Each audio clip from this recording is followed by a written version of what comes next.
In this video, we're going to talk about how to track your 1099 contractors in QuickBooks Online, or the subcontractors, the individuals that you pay for work or labor, in which you're legally obligated to give them a 1099 NEC form at the end of the year, as a US business is required to. So in QuickBooks Online, if you click on the Payroll button on the left-hand side and then click on Contractors, you're going to see the list of all the vendors that are marked as contractors in QuickBooks. So right now there's only one, Michael Kretschmar, but there could be more that I have failed to tell QuickBooks this is actually a contractor. And I'm going to show you an example of what happens if I don't set it up correctly. So let's say, for example, I take it for what it is, and then at the end of the year, I'm going to prepare the 1099s for the contractor. So I'm going to click on Prepare 1099, and then click on Confirm Info and Go. Then I'm going to click on Next, and then only one contractor shows up on the list. That's because that's the only one that's set up to be a contractor. But it's possible that I have other people, other individuals, other subcontractors I paid for services, for labor, that I'm also supposed to report, but because we haven't marked it as a contract labor or as a contractor, it's not showing up in the 1099 system. So I'm going to X out of that and show you there's a couple ways you can discover that.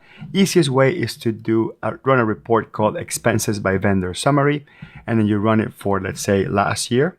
And I've simplified this by only having a couple of transactions, and then by looking at all the expenses that you paid to all the vendors.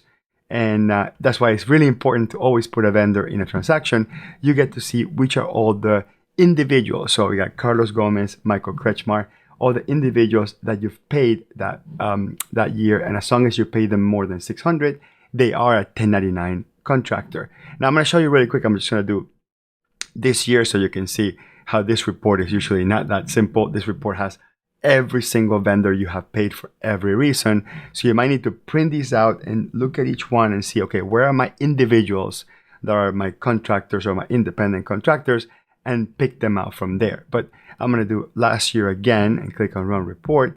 And essentially, basically, I know that Michael Kretschmar is one of my contractors, but Carlos Gomez is probably another one of my contractors. So the way I fix it is I'm going to go into Expenses and click on Vendors. And then I'm going to find Carlos. I'm going to find his profile here, select it, and I'm going to click on Edit.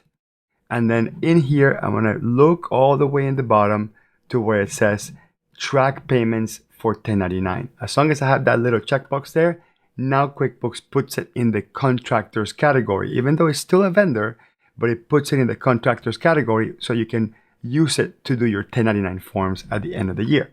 So you're going to put the person's social security number or tax ID, okay, depending on what they have. Typically, individuals that don't have businesses, it would be a social security number. If it's a business, you would put a tax ID, but then most businesses you should mostly 1099 individuals. That gets tricky. You might need to work with an accountant on that, but generally it's individuals that you pay for services. And you also need to put their address, because otherwise you can't mail them the 1099. I'll kind of show you. I'll leave the address blank and I'll click on Save. Okay, so I've done that. I'm going to go to Contractors now. And now, great, now QuickBooks has both of my contractors that I'm supposed to give a 1099 to, and they both show up on the screen here. So it looks like we're on the right track. So then I'm going to click on Prepare 1099, and then click on Confirm Info and Start Filing. In this page, by the way, this is a really important one too. You're going to click on Select Accounts, and you're going to pick from your chart of accounts which categories or which accounts should be tied to this contractor 1099 concept. Because sometimes you can pay a contractor for services, and sometimes maybe you're reimbursing them for gas or reimbursing them for going to Home Depot and buying supplies for a job. Those payments typically are excluded from the 1099.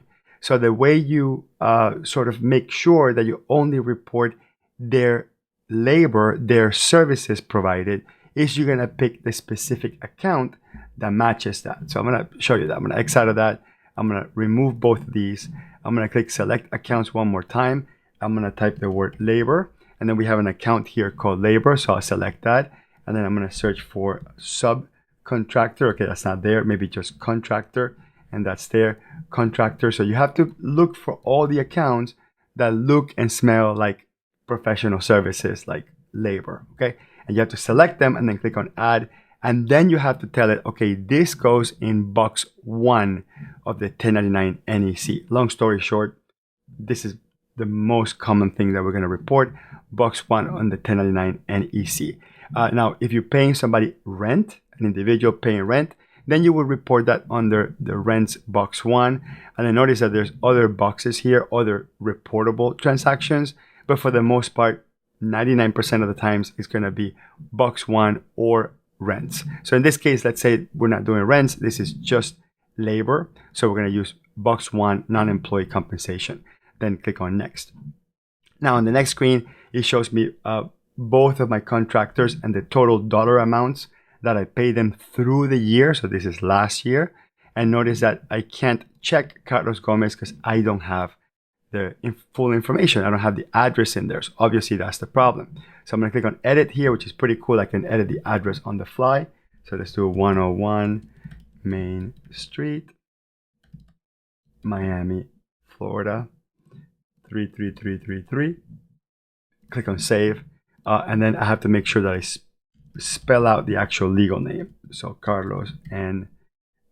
Gomez. And then click on save. So that should be enough. So now that I have full legal names, addresses, and social security numbers or EINs or business tax IDs, then I should be able to then file the 1099. So I'm going to click on next. And then you get a quick preview of what that looks like. I can click on preview and see the actual form, which is pretty neat. So you get a really clear idea on what this is going to look like. Even though this is all going to be electronically filed, you basically get to see a preview of the printed version of this. You don't have to paper file with QuickBooks. Everything's electronic file, which is pretty cool.